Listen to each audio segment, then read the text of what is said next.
நாம் தெரிந்து கொள்ளப்பட்ட புஸ்தகம் நியாயாதிபதிகளின் புஸ்தகம் 6வது அதிகாரம் 14வது வசனம். நியாயாதிபதிகள் 6:14.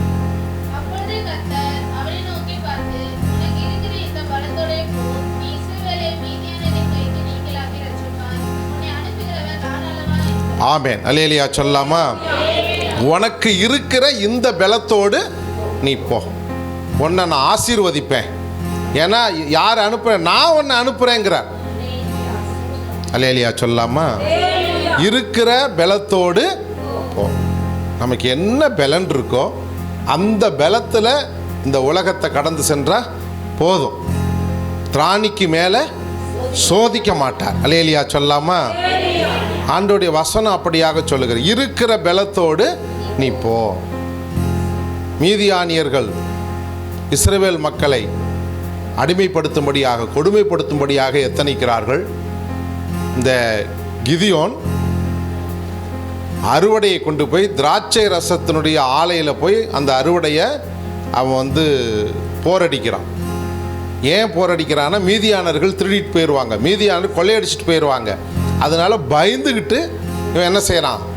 திராட்சை ரசம், திராட்சை புளியக்கூடிய அந்த இடத்துல போய் அவன் அந்த நெற்கட்டுகளை அவன் அரிகளை அரிக்கிறான். அந்த நேரத்தில் தான் ஆண்டவர் அவனை கூப்பிடுறார். அல்லேலூயா சொல்லாமா? இவனே பயந்து போய் உட்காந்துருக்கிறான். எங்கடா இருக்கிற கோதுமையும் பிடுங்கிட்டு போயிடுவாங்களே அப்படின்னு பயந்து போய் உட்காந்துருக்கிறான். அவனை தான் ஆண்டவர் அந்த எதிரிகளை வீழ்த்தும்படியாக அழைக்கிறார். அல்லேலூயா சொல்லாமா? ஒருவேளை அப்படி ஒரு பயத்தில் இருக்கீங்களா? பலவீனத்தில் இருக்கீங்களா? நமக்கு செய்ய முடியாது இந்த வேலையை, நம்மளால் ஆகாது, நம்ம இப்படியே இருந்துருவோம் அப்படின்னு சோர்ந்து போய் இருக்கிறீங்களா? கர்த்தர் உங்களை பார்த்து தான் சொல்லுகிறார், உங்களுக்கு இருக்கிற இந்த பலத்தோடு நீங்கள் கடந்து செல்லுங்கள். உங்களை அனுப்புகிற கர்த்தர் நான் அல்லவா? தேவன் அனுப்பினால் வெற்றி தான். அல்லேலூயா சொல்லாமா? தேவனுடைய கரத்தில் பயன்படுகிற பாத்திரமாக நீங்களும் நானும் இருந்தோம்னா நம்ம வாழ்க்கையில் என்றைக்கும் வெற்றியுள்ள வாழ்க்கை தான். தோல்வியை ஒருபோதும் கர்த்தர் சந்திக்க அனுமதிக்க மாட்டார். அல்லேலூயா. உடனே இவர் ஆண்டவர்கிட்ட சில டெஸ்ட் வைக்க சொல்கிறாரு. ஆண்டவர் அந்த டெஸ்ட்டில் அவனை ஜெயிக்க வைக்கிறாரு. அவன் தான் போகிறான், அந்த தேசத்தையே காப்பாற்றுகிற ஒரு மனிதனாக, நியாயாதிபதிகளாக, அவன் ஜட்ஜாக மாறுகிறான். அல்லேலூயா சொல்லாமா? பாருங்க, பயந்து போய் ஓரத்தில் ஒளிந்து கொண்டிருந்த ஒருத்தனை கர்த்தர் எடுத்து அந்த மக்களுக்கு பாதுகாப்பு கொடுக்கக்கூடிய, அந்த மக்களை காப்பாற்றக்கூடிய அளவிற்கு கர்த்தர் அவனை உயர்த்துகிறார் என்று சொன்னால், பயத்தின் ஆவியை இன்றிலிருந்து நீங்கள் என்ன செய்யணும்? உங்களை அனுப்புகிறவர் யார்? கர்த்தர். உங்களை அழைத்தவர் யார்? கர்த்தர். உங்களை அபிஷேகித்தவர் யார்? கர்த்தர். உங்களுக்கு நன்மையை தந்தவர் யார்? கர்த்தர். அந்த ஒரு உணர்வு இருந்தால் போதும். உலகத்தை பார்த்து பயப்பட வேண்டிய அவசியமே கிடையாது. ஒரு சின்ன விஷயத்துக்கெல்லாம் நம்ம டப்புன்னு பயந்துடுறோம். இல்லையா சொல்லாமா? நைட்டு 1 மணிக்கு ரோட்டில் நடந்து வரும்போது பக்குன்னு இருக்கு, ஒருத்தர் இருக்க மாட்டாங்க. இல்லையா சொல்லாமா? ஆனால் மனசு எப்படி இருக்கும்? இங்கிட்டிருந்து யாராவது வந்துடுவாங்களோ, அங்கிட்டிருந்து யாராவது வந்துடுவாங்களோ, இங்கே வேறு பேய் வேறு 2 பேர் நடமாடிக்கிட்டு இருந்ததுன்னு சொன்னாங்க. ஆமாம், அப்படியெல்லாம் சொல்லுவாங்க. எனக்கும் ஆரம்பத்தில் சொன்னாங்க. இந்த ஊருக்கு புதுசாக வந்தப்போ வெளியூரெலாம் போயிட்டு மிட் நைட்லலாம் வருவேன். அப்போ எல்லோரும் சொல்லுவாங்க, நீங்கள் தயவு செஞ்சு வீரபாண்டி பிரிவிலேருந்து வேட்டைக்காரன் கோயில் வழியாக வராதிங்க, வேட்டைக்காரன் சாமி உள்ளே பூர்வம்பாங்க. நானும் வந்துக்கிட்டு தான் இருந்தேன், ஒரு சாமி நான் பார்த்ததில்லை. அல்லேலூயா சொல்லாமா? பயமுறுத்துவாங்க. அங்கே ஆளுங்க செயினை பறிச்சுட்டு போயிடுவோம். அப்படிலாம் இருந்திருக்கும் போல இருக்குது ஒரு காலத்தில். நம்ம அதை தவறுன்னு சொல்ல முடியாது. அது சாமி பேரில் பழியை போட்டு ஆட்கள் ஆசாமிகள் பண்ணியிருப்பாங்க போல இருக்குது. செயினை பிடுங்கிறது, காசை அடிக்கிறது, கொள்ளையடிக்கிறது, அடித்து போடுறது, இதெல்லாம் நடந்திருக்கும் போல இருக்குது இந்த ரோட்டில். அப்போ மக்கள் தொகை கம்மியாக இருந்ததுனால அப்படி நடந்திருக்கும். ஆனால் இப்போ நமக்கு எந்த பயமும் இல்லை. ஏன்னா கர்த்தர் நம்மோடு இருக்கிறார். அல்லேலூயா சொல்லாமா? தைரியமாக எல்லா ஒரு இடத்துக்கும், எந்த ஒரு சூழ்நிலைக்கும் நம்ம என்ன செய்யணும்? போகணும், தைரியமாக இருக்கணும். அதான் நம்முடைய ஆண்டவர் நம்ம கொடுக்கக்கூடிய அற்புதமான கிருபை. உனக்கு இருக்கிற இந்த பலத்தோடு போ. உங்களுக்கு என்ன பலன் இருக்கோ, எக்ஸ்ட்ரா பலன் வேண்டிய அவசியம் இல்லை. ஏன்னா கர்த்தர் நம்ம கூட இருந்து நம்மளை காப்பாற்றுகிறவராக இருக்கிறார். ஆகவே 7 மாதம் மிக வேகமாக ஓடிருச்சு. இன்னும் இருக்கக்கூடிய மாதத்தில் பலவீனமாக இருக்கீங்களா? சுகவீனமாக இருக்கீங்களா? என்னால் தாங்க முடியாத பிரச்சனையில் இருக்கிறீங்களா? கர்த்தர் உங்களை கொண்டு தான் பெரிய அற்புதத்தை செய்ய போகிறார். உங்களுக்கு இருக்கிற இந்த பலத்தோடு போங்க. ஒருவேளை கடன் பிரச்சனையாக இருக்கலாம், ஒருவேளை வியாதியாக இருக்கலாம், ஒருவேளை சோர்வாக இருக்கலாம், ஒருவேளை கவலையாக இருக்கலாம், வேலை செய்கிற இடத்துல பிரச்சனையாக இருக்கலாம், வேலையே கிடைக்காம கூட இருக்கலாம், குழந்தை பாக்கியம் இல்லாமல் இருக்கலாம், ஏதோ ஒரு சூழலில் நீங்கள் மாட்டி சிக்கி தவிச்சிருக்கலாம். கர்த்தர் சொல்லுகிறார், உனக்கு இருக்கிற பலத்தோட போ, ஒன்றை கொண்டு தான் ஆசீர்வதிப்பேன். முதல்ல நம்மளையும் ஆசீர்வதிக்கிறார், நம்மை கொண்டு மற்றவர்களையும். இவன் பயந்து போய் ஒளிஞ்சு இருந்த பையனை தான் ஆண்டவர் கூப்பிட்டு நீ இந்த தேசத்துக்கு தலைவனா மாறு, இந்த தேசத்தினுடைய ஆசீர்வாதத்தை உன் கையில் தான் கொடுக்குறேன். இல்லையா, என்னாலாம் போக முடியாது, நான் பலவீனமான ஆள் இல்லை, உன்னை தான் நான் பலப்படுத்த போகிறேன், உன்னை கொண்டு தான் அற்புதத்தை செய்ய போகிறேன் அப்படின்னு கிதியோனுக்கு சொல்லலை, கர்த்தர் உங்களுக்கு எனக்கும் சொல்லுகிறார். அல்லேலூயா சொல்லாமா? ஆகவே இந்த புதிய மாதத்தை உங்களுக்கு இருக்கிற இந்த பலத்தோடு கடந்து செல்லுங்கள். கர்த்தர் பெரிய காரியங்களை செய்வார். ரோமர் 12வது அதிகாரம் 21வது வசனம். ரோமர் 12:21.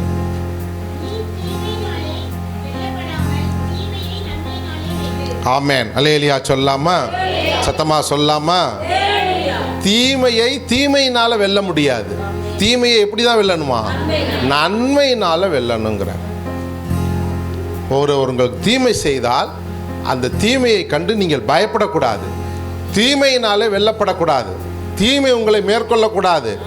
தீமையை நீங்கள் எப்படி செய்யணுமா? நன்மையினாலே வெல்லணும் அப்படின்னு ஆண்டவர் சொல்லுகிறார். அல்லேலூயா சொல்லாமா?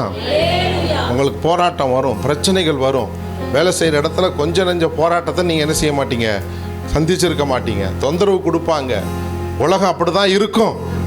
நம்ம கூட நல்ல ஃப்ரெண்டாக இருப்பாங்க, மேனேஜர்கிட்ட போட்டு கொடுத்துருவாங்க. நம்ம கூட நல்ல ஃப்ரெண்டாக இருப்பாங்க, உயரதிகாரிட்ட போட்டு கொடுத்துருவாங்க. இப்படி நிறைய விஷயங்கள் அல்லேலூயா சொல்லாமா? நமக்கு விரோதமான ஒரு கூட்டம் எழும்பி கொண்டே தான் இருக்கும். ஆனால் வசனம் சொல்லுகிறது, உனக்கு விரோதமாக உருவாக்கப்படும் எந்த ஆயுதமும் வாய்க்காமலே போகும். நன்றாக நீங்கள் மனதில் வைத்துக் கொள்ளுங்க. வர்ற மாதத்தில் உங்களுக்கு விரோதமாக ஒரு சக்தி எழும்பாது. கர்த்தர் உங்களோடு இருந்து பெரிய காரியங்களை செய்ய போகிறார். அதனால் தீமைக்கு நீங்கள் என்ன செய்ய வேண்டாம்? தீமை செய்யாதீங்க. அல்லேலூயா சொல்லாமா? நன்மையை செய்யுங்க. அதான் ஆண்டவருடைய வசனம் சொல்லுகிறது. நமக்கு தீமை செஞ்சுருக்காங்கிறதுக்காக அவங்களுக்கு நம்ம என்ன செய்யக்கூடாது? தீமை செய்யக்கூடாது. அவங்களுக்கு நம்மளால் முடிஞ்ச நன்மைகளை செய்யணும். அல்லேலூயா சொல்லாமா? நமக்கு இந்த பைபிள் ஸ்டடி நடக்கும், ஆகாரம் மிச்சம் இருக்கும், தெருவில் இருக்க எல்லோரும் கூப்பிட்டு கொடுத்துருவோம். ஆனால் ஒரு காலத்தில் இந்த போர்வெல் போட முடியாமல் தடுத்தவங்க. அல்லேலூயா சொல்லாமா? இன்னும் சொல்லப்போனால் தண்ணி கூட எடுக்கிறதுக்கு தடை செஞ்சவங்க. பப்ளிக் தண்ணியில் பைப்புக்கு தண்ணி கிடைக்காத அளவுக்கு நமக்கு கொடுமைகளை செய்தவங்க. அல்லேலூயா சொல்லாமா? அதனால் அவன் கடைசி வரைக்கும் நமக்கு எதிரி கிடையாது. ஆண்டவர் பிள்ளைங்க தீமையை நன்மையினாலே வெல்லணும். அல்லேலூயா சொல்லாமா? போர்வெல் போடும்போது தெரியும், இருக்க ஊரே திரண்டுருச்சு. அல்லேலூயா சொல்லாமா? என்ன செய்யக்கூடாது? இங்கே போர்வெல் போடக்கூடாது. இன்னும் மோசமான வார்த்தைகள்லாம் சொன்னாங்க. அதை நான் அவங்க சொல்ல விரும்பலை. அவ்வளவு சொன்னாங்க. உங்கள் வீட்டு தண்ணி எடுத்து நாங்கள் குடிக்கிறதா அப்படின்னு. உனக்கு யாரா தண்ணி தர்றேன்னா? எனக்கு தான் நான் போட்டேன். ஆனால் உண்மையிலேயே நம்ம செஞ்சது என்னென்னா மற்றவங்களுக்காக தான் செஞ்சோம். அல்லேலூயா சொல்லாமா? தண்ணி பிரச்சனையாக இருக்கே, அதனால் நம்மளும் கொஞ்சம் தண்ணி எடுத்துக்குவோம், மற்றவங்களுக்கும் தண்ணி கொடுப்போம். நீங்கள் ஆரம்பத்தில் வந்து ஹேண்ட் பைப் தான் போட்டிருந்தோம் போர்வெல்ல. அல்லேலூயா சொல்லாமா? ஆமாம், தண்ணி அடித்து எடுத்துகிட்டு போகிற மாதிரி தான் வச்சுருந்தோம். அதுக்கு விடமாட்டேன்ட்டாங்க. நம்ம ரொம்ப கஷ்டப்பட்டு பிரயாசப்பட்டு ஒரிசாவுக்கு போக வேண்டிய போர்வெல்ல நம்ம இங்கிட்டு திருப்பினோம். அல்லேலூயா சொல்லாமா? வட இந்தியாவில் போய் போர்வெல் போடணும், அதான் அந்த பட்ஜெட்டு. ஆனால் நமக்கு வேணுங்கிறதுக்காக நம்ம என்ன செஞ்சோம்?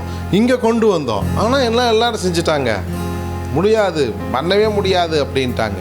நான் சொன்னேன், போர்வெல் போடுறவன்ட்ட காசு கொடுக்கறது நான். எவன் என்ன சொன்னாலும் கேட்காத, நீ பாட்டுக்கு போட்டுக்கிட்டே நான் பார்த்துக்கிறேன் சண்டையை. அல்லேலூயா சொல்லாமா? யார் வந்தாலும் நான் பார்த்துக்கிறேன் அப்படின்னு. அப்புறம் ஒரு குறிப்பிட்ட ஸ்டேஜ் ஆச்சு. போர்வெல்கிட்ட கேட்டேன், தண்ணியெல்லாம் இருக்கும் சார், வெயில் காலத்துலேயும் இருக்கும், மழை காலத்துலேயும் இருக்கும், நீட்டாக இருக்குது, நல்ல தண்ணி வந்தது. 20 அடியிலே ஒரு பாயிண்ட் வந்தது, 60 அடியில் ஒரு பாயிண்ட்டு, 80 அடியில் பாயிண்ட்டு. எவ்வளோ தாண்டா போட்டிருக்கிறேன்? 150 போட்டிருக்கேன். 250க்கு பட்ஜெட் வாங்கியிருந்தேன். அல்லேலூயா சொல்லாமா? அவங்க பணம் தர மாட்டாங்க. என்ன தான் பண்ணுவாங்க? போர் மட்டும்தான் போடுவாங்க. அதனால் நான் 250 அடி வேணுங்கன்னு கேட்டிருந்தேன். இங்கே 100 அடி 10 அடி போடும்போதே பிரச்சனை ஆகி போச்சு. அப்புறம் எங்கே நான் 150 அடி போடுறது, 200 அடி போடுறது. ஆனாலும் கர்த்தருடைய கிருபையால் எல்லா பிரச்சனைகளையும் சமாளித்து எல்லாம் கரெக்டாக ஃபார்ம் பண்ணி அப்புறம் மேல் அதிகாரிகள் வந்தாங்க. நீங்கள் அனுமதி வாங்கிட்டு தான் போடணும்னு சொன்னாங்க. சரி ஓகே, நாங்கள் இனிமேல் அனுமதி வாங்கிட்டே போட்டுக்கிறோன்னு சொல்லி ஸ்டாப் பண்ணிவிட்டு வண்டியெல்லாம் அனுப்பியாச்சு. அல்லேலூயா சொல்லாமல் இன்னும் வச்சுருக்கேன் லெட்ரு, நீங்கள் வேணால் ஃப்ரீயாக இருக்கும்போது கேளுங்க. பஞ்சாயத்துலேருந்து எனக்கு ரிஜிஸ்டர் போஸ்ட்டில் தபால் வருது. பஞ்சாயத்து ஆஃபீஸ்லேருந்து இப்படி 4-8 வச்சா பஞ்சாயத்து ஆஃபீஸு. ஆனால் அங்கேருந்து எனக்கு என்ன தபால் வந்து தெரியுமா? நீங்கள் அரசாங்க போர்வெல்லுக்கு அருகிலே போர்வெல் போட்டுக்கிறீர்கள், ஆகவே உங்களுக்கு தண்ணி எடுப்பதற்கு அனுமதி இல்லை. அரசாங்கமே சொல்லிடுச்சு. ஆனால் இங்கே போர் போட்டாச்சு. அல்லேலூயா சொல்லாமா? அதிலிருந்து நீங்கள் என்ன செய்யக்கூடாது? தண்ணி எடுக்கக்கூடாது. ஆனால் அரசாங்க போர்வெல் வந்து 800 அடி. நம்ம போட்டிருக்கிறது அறிவியல் என்ன சொல்லுதுன்னா, தண்ணீர் மேலிருந்து கீழ் நோக்கி தான் பாயும். எந்த ஊர்லேயாவது தண்ணி கீழே இருந்து மேலே பாயுமா? ஆனாலும் அதிகாரிகள் அப்படி நமக்கு பதில் கொடுத்துட்டாங்க. கொஞ்ச நேரம் யோசனை பண்ணோம், என்ன சேர்ந்தல்ல, ஜெபம் பண்ணோம். கர்த்தர் உனக்கு இருக்கிற அந்த பலத்தோடு போ, அல்லேலூயா சொல்லாமா? பார்த்த நேரம் ஜெயலலிதாவுக்கு, அப்போ ஜெயலலிதா முதலமைச்சராக இருந்தாங்க, அடித்து விட்டேன் லெட்டர் 2 பக்கத்துக்கு. அவங்க அங்கேருந்து பிரசிடெண்ட்டை கூப்பிட்டு, என்னய்யா ஒரு கோயிலுக்கு அது மக்களுக்காக சேவை செய்கிறதுக்காக அவங்க ஹேண்ட் பம்ப் தானே வைக்கணுங்கிறாங்க, தண்ணி கொடுக்கணுங்கிறாங்க, நீங்கள் எப்படி அதை வந்து அனுமதி மறுப்பீங்க?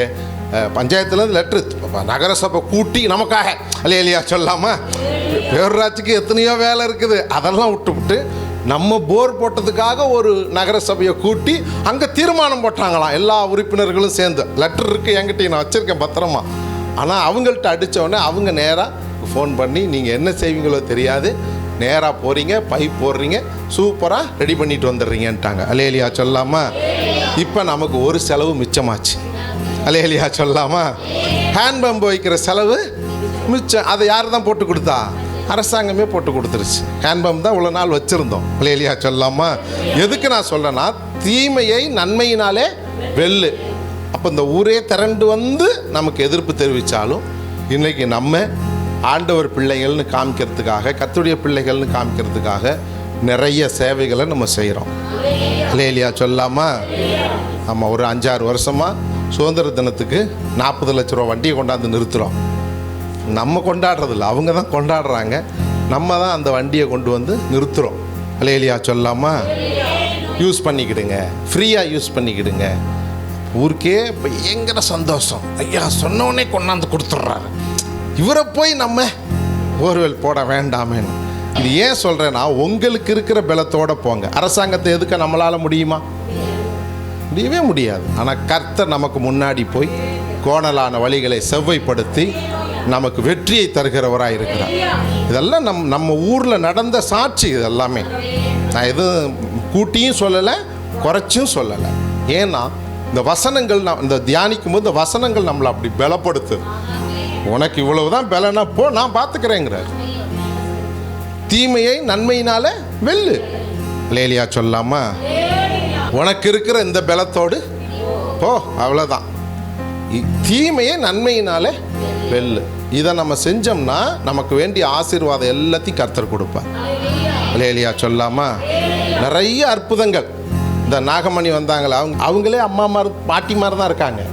அவங்க அம்மாவுக்கு அல்லேலூயா சொல்லாமா? உடம்பு முழுக்க பயங்கரமான பொண்ணு வந்து இங்கே வந்து ஜெபம் பண்ணி தான் சரியாச்சு. அல்லேலூயா சொல்லாமா? அப்படி நிறைய அற்புதங்கள் ஊரை சுற்றியே இருக்குது.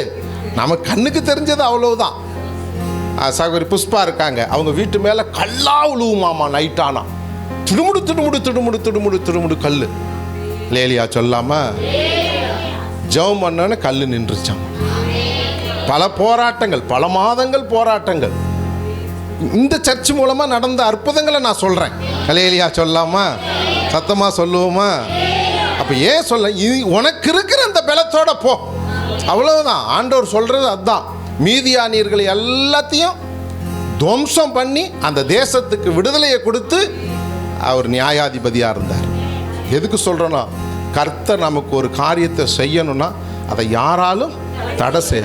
அதில் ஒன்று, கர்த்தர் பேரில் விசுவாசமாக இருக்கணும். சொன்ன அந்த பேச்சை கேட்டு போனான். ஆண்டவர் சொன்னதை கேட்டு போனான், வெற்றியை பெற்றுக்கொண்டான். ஆண்டவருக்கு உண்மையாக நீங்கள் நானும் இருந்தோம்னா நிச்சயமாக கர்த்தர் பெரிய காரியங்களை செய்வார். ஆமென், அல்லேலூயா. பிலிப்பியர் 4வது அதிகாரம் 19வது வசனம். பிலிப்பியர் 4வது அதிகாரம் 19வது வசனம். தேவன் ஐஸ்வர்ய சம்பன்னர். நமக்கு என்ன தேவையோ அதை கொடுக்க அவர் வல்லமை உள்ளவராக இருக்கிறார். உங்கள் குறைவுகளை எல்லாம் இயேசுவின் மகிமையினாலே, கிறிஸ்து இயேசுவின் மகிமையினாலே நிறைவாக்குவார். அல்லேலூயா சொல்லாமா?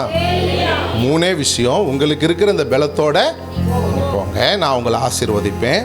உங்களுக்கு விரோதமாக வரக்கூடிய எல்லா தீமையிலிருந்தும் நீங்கள் நன்மையை செய்யுங்க. அதுக்கப்புறம் ஆண்டவர் சொல்லுகிறார், உங்கள் குறைவுகளை எல்லாம் கிறிஸ்துவுக்குள் நான் நிறைவாக்குவேன்னு சொல்கிறேன். இதை கர்த்தர் நமக்கு ஆசீர்வாதமாக இந்த மாதத்தின் முடிவில் கொடுத்துருக்கிறார். அல்லேலூயா. சத்தமாக சொல்லுவோமா? எத்தனையோ சாட்சிகள் இருக்கிறது, நேரம் இல்லை. அதை சொன்னோம்னா நம்ம பெருமை பேசின மாதிரி ஆகிரும். அல்லேலூயா சொல்லாமா? நிறைய சாட்சிகள், நிரம்ப சாட்சிகள். இந்த தேசத்தில் அப்படிப்பட்ட காரியங்களை கர்த்தர் நமக்கு தந்திருக்கிறார். அதையெல்லாம் நினைத்து பார்த்து பார்த்து பார்த்து நன்றி சொல்லணும்னா நமக்கு நேரமே பத்தாது. அல்லேலூயா சொல்லாமா? அதே மாதிரி தான் உங்கள் வாழ்க்கையிலையும் நடக்கணும்னு நான் நினைக்கிறேன். நன்றி சொல்வதற்கு நேரமே இருக்கு. அந்த அளவுக்கு கர்த்தர் உங்களை என்ன செய்யணும்? நன்மையினால் நிரப்பணும், குறைவை நிறைவாக்கணும்.